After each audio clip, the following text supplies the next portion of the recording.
I don't know about you guys, but I am super excited. You have no idea. Oh, hot, hot, hot, hot! Hot, hot, hot, hot, hot, hot!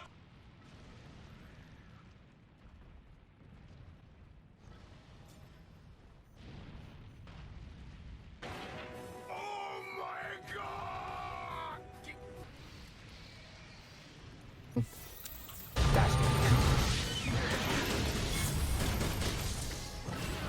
Suka bliet.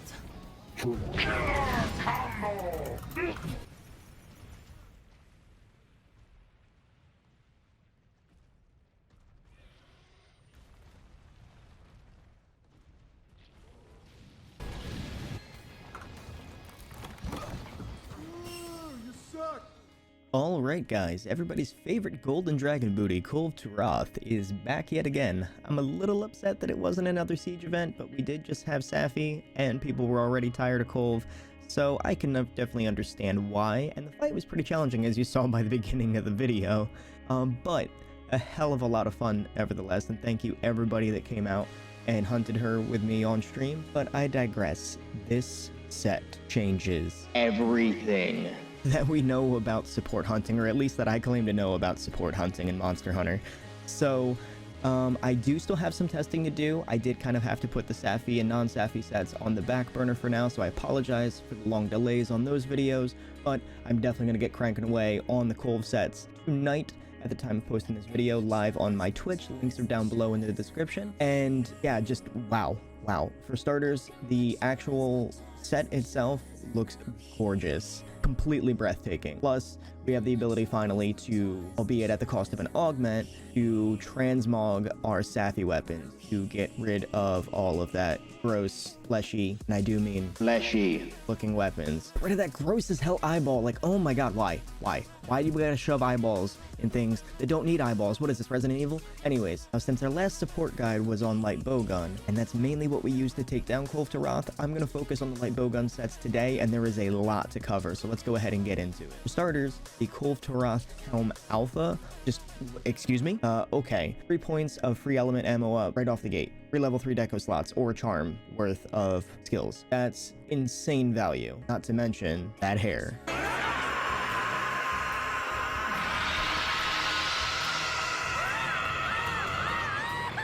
And yes, my friends, you did see correctly. The armor skills are Guts and Free Meal Secret. So yes, we finally get a replacement for our Tigrex and Brute Tigrex armor, and I'm more than excited to play around with these. Not to mention, the helmet does start us off with 1 point of free meal. Although there is a pretty hefty cost of not having any decoration slots at all, I think this is something we can work with.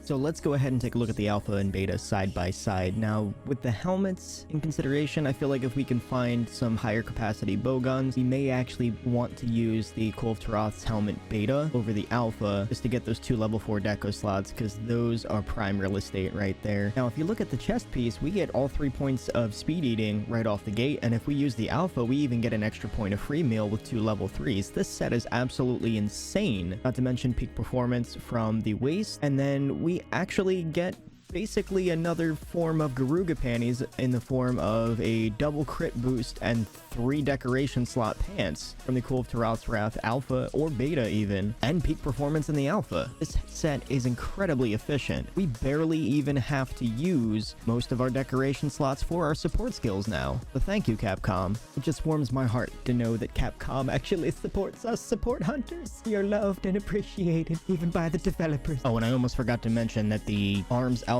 also have 3 points of wide range, so yeah, this set's just fucking stupid good. Now, I like the idea of getting our charm slot back, because that gives us a lot of flexibility here, so let's go ahead and keep the Kulve Taroth's Rage Alpha, and we'll jam 2 points of friendship somewheres into these builds. And speaking of builds, I'm gonna go ahead and just put these up side by side against the meta Safi sets, because that's kind of the most current meta, so this will give us the most accurate comparison on how viable and efficient these builds are. So let's go ahead and start with everybody's favorite light bowgun, the end all be it all, do it all, Safi Aqua Shot. Alright, so as to be expected, Nargacuga Essence on the Aqua Shot plus 2-piece Nargacuga gives us true spare shot, incredibly high buff to our DPS, as well as 3-piece Safi bonus to give us the additional crit, getting as efficiently close to 100% critical as possible, sitting at 521 effective effective raw. Pretty damn good. Now let's turn this into a support set. So unfortunately with the Kulve armor, we have to have 4 pieces of Kulve Taroth armor, which means no Nargacuga, no Safi. And most people are thinking, well, how the hell are we gonna do this then? Well, since we get our charm slot back, we can very easily use the spare shot charm. Then we drop a point of piercing shots in order to keep our mind's eye,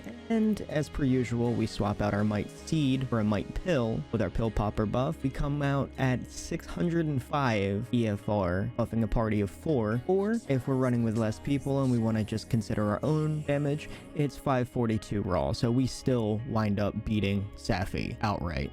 And this is kind of going to be the template we use. Unfortunately, I couldn't really logistically keep the Goku hair on the Kulve Taroth's Fury Alpha. There just wasn't really enough efficiency there, for me at least personally. We do have a few sets where it could be used as a budget option if your decorations are not perfect, but with perfect echoes, this is really where you want to be at. So we have the Kulve Taroth's Fury Beta, Kulve Taroth's Ire Alpha to get that speed eating, Kulve Taroth's Rage Alpha to get that wide range, as we had mentioned earlier. A little bit of help from our friend Bracky to get a couple of points of Agitator to help us max out our crit. And then finally the Kulve Taroth Alpha Pants, giving us that crit boost and peak performance from the Alpha set, and our spare shot charm, now that we have that precious charm slot back. Thanks again, Capcom. The other unfortunate thing is, yes, for it to be optimal, you do have to build yet another Safi Aqua shot to get the different augments and awakenings on it, but you may have one lying around that you haven't used yet and plenty of spare Dracolite, so have at it. And as you may have noticed, we swapped out the close range to a long range mod. As a support, you generally want to stay a little further back to keep an eye on everything going on. You can swap this out for counter mines or really anything in all honesty, so that long bowgun modification is flexible. Also, as we discussed in previous videos, yes, you could optimize this set even further by going with something like a glider mantle and a damage resist mantle and just shoving your pierce decoration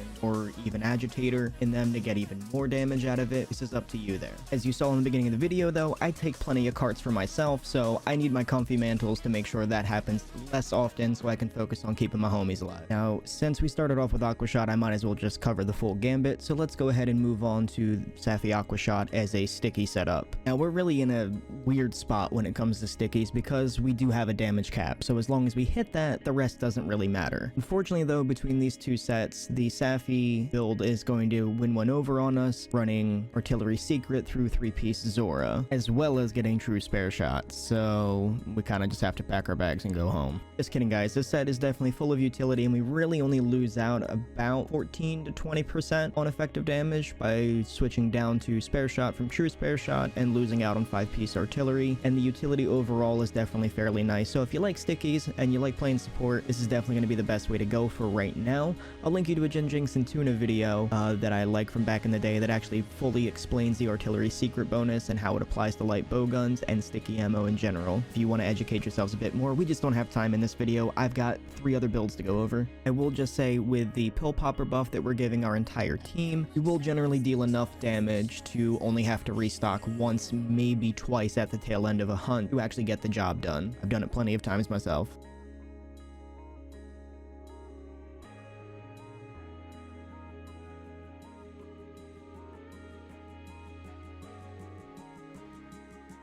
Alright, let's go ahead and start breaking down the spread bowgun. And for this, we'll need a Safi's Drac Shot, and we'll be using a Razor Sharp Charm because our spread ammo level 3 is only a 5-round capacity, 2 recoil mods, 2 close range mods, spread capacity level 3 awakening on the bowgun, as well as recoil suppressor and 3 attack mods. No affinity needed on the awakenings here, sitting at 546 effective raw and 100% affinity. Pretty damn spicy. Now the support set got kind of interesting, so thankfully, for the most part, we get to keep the same augments and awakenings. However, if we do that on the Safi Drac Shot, we kind of have to lose spare shot in order to hit 100% crit on the support build. But we do come out at 569, and yes, I refused to round that up because 69. Hey. Anyways, 569 EFR, technically 570 if you round up properly, 100% affinity, 5 rounds in the clip, pretty damn good. I would definitely say so, although you do lose that spare shot. So if you're okay with slow reloads and 5 rounds in your magazine, go for it. I do have a spare shot version that loses out a decent bit on effective raw, but gives you better DPS overall. This does require getting an affinity augment as opposed to double attack and a defense, on your Safi Drac shot in order to hit 100% crit. Otherwise, if you use the same augments, you sit at about 95%, which is okay, but not optimal. We're not about being suboptimal here. Otherwise, everything else is pretty much the same. We're sitting at 533 EFR, which isn't terribly far off from the meta set, and that spare shot does improve our DPS, giving us more uptime to deal damage to the monster, and less time reloading, which is more time we have to heal and buff our teammates. And our lovely wide range buff actually puts us ahead of the game at 596 EFR, giving us a 10% increase actually, so go wide range. And now that we've tackled spread, I guess there's time for one— wait, what's that?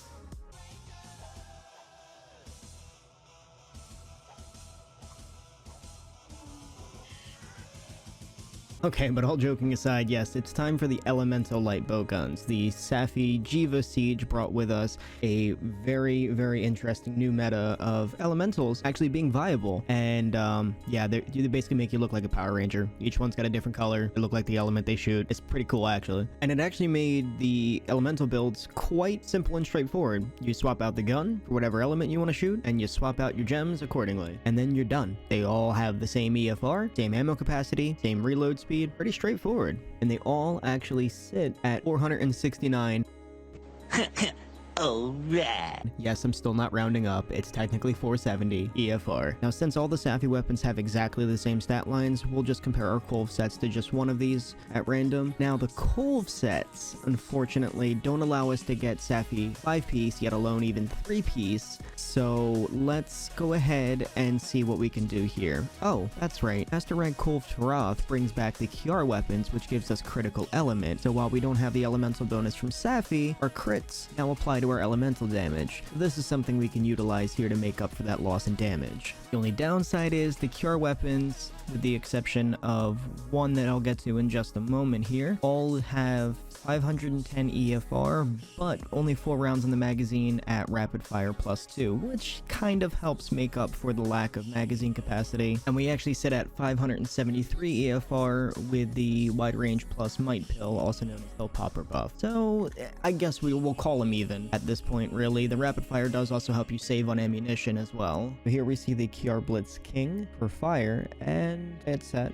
We do have to use maximum might from the Furious Rajang set to hit 100% affinity, but overall not terrible. I'm personally a fan of maximum might builds because it really teaches you to just move and flow with the monster instead of just dodging around like a maniac all the time. You do really learn how to play a lot more calmly and collected, which is really what we need to do as a support hunter. Just remain calm and be chill. Let your homies know you got this. Oh, real quick, just as a side note, QR Blitz King does give us access to demon ammo and recovery ammo, but does not give us any CC ammo, unfortunately. But the next one up on our list, the QR Blitz Decay, does give us access to Para and Sleep 1, as well as demon ammo, and is going to be our Rapid Fire 2 water support bowgun of choice. In this build, we did have to change a few things around. If you notice, we're no longer using an elemental charm. The QR Blitz Decay does have a whopping 10 less affinity, so we did have to grab an affinity augment as well instead of getting triple element. But I assure you, I've racked my brain on this one quite a few times. This one does come out on top with 532 effective raw. The only other changes we really needed to make is we did pick up an extra point of peak performance in the form of a decoration. So overall, this little boomstick even holds a candle to our good old friend Aqua shot over here. Now, I did just want to let you know that you could in fact go for triple element augment and then just do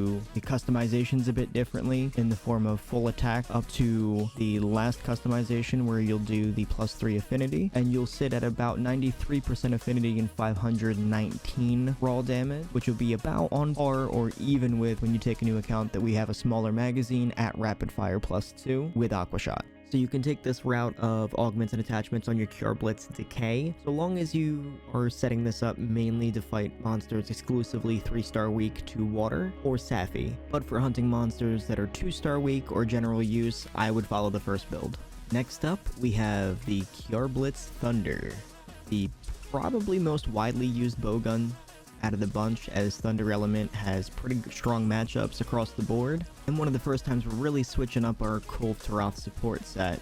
So we traded the Furious Rajang Waist for the Kirin Long Arms, giving us our Thunder attack, 3 good points of it, and we grab our wide range back in the form of our beloved charm. This bowgun's nice enough out of the QR weapons to give us an extra decoration slot, so we're going to use that to grab an extra 5% just static crit, which is always nice.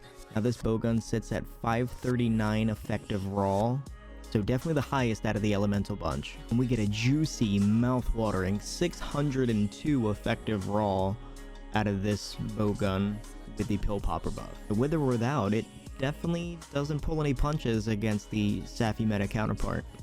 And that just leaves us the Ice Elemental Bowgun. Now, QR Blitz Ice is, well, nice, but it basically follows the same build guidelines as QR Blitz Decay, but for Ice instead of Water, and we do lose out on 10 true raw that way. So, the bowgun we just looked at actually happens to load 5 rounds naturally of freeze ammo with a normal +1 recoil after modification. So we're actually going to use QR Blitz Thunder for our Ice element. Pretty weird, I know. But we also get 5% extra affinity and a level 1 decoration slot, so we really can't ignore that. Not to mention, while both bowguns have access to recovery ammo, QR Blitz Ice has sleep, which, let's be honest, your teammates are gonna screw up that sleep 9 times out of 10. Whether it's randos, whether it's your friends, it's gonna happen, you're gonna get mad, and shit's just not gonna go well from there. So we've got 519 effective roll, 582 with the pill popper buff, 7 rounds in the magazine, with ammo up 3 and not 1 but 2 flexible customization slots. The long range damage mod and the power barrel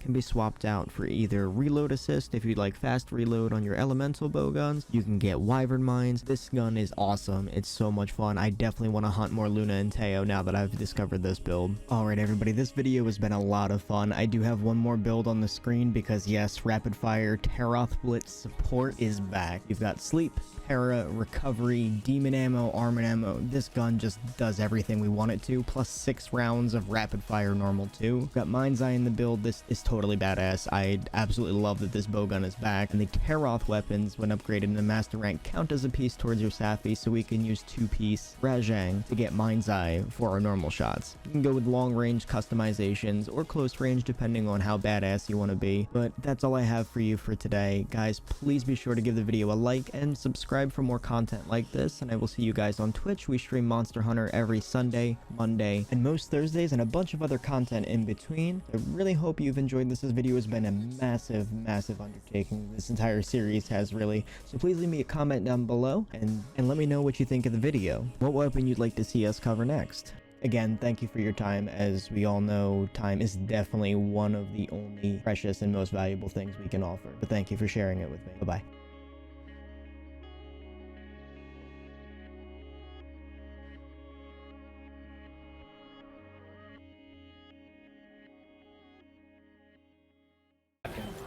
Yeah, it's only a second. Oh, okay, nice. my brain just ain't working right then. 'Cause I could have sworn she did that 3 times. Well, we all know your brain doesn't work right. You are not wrong.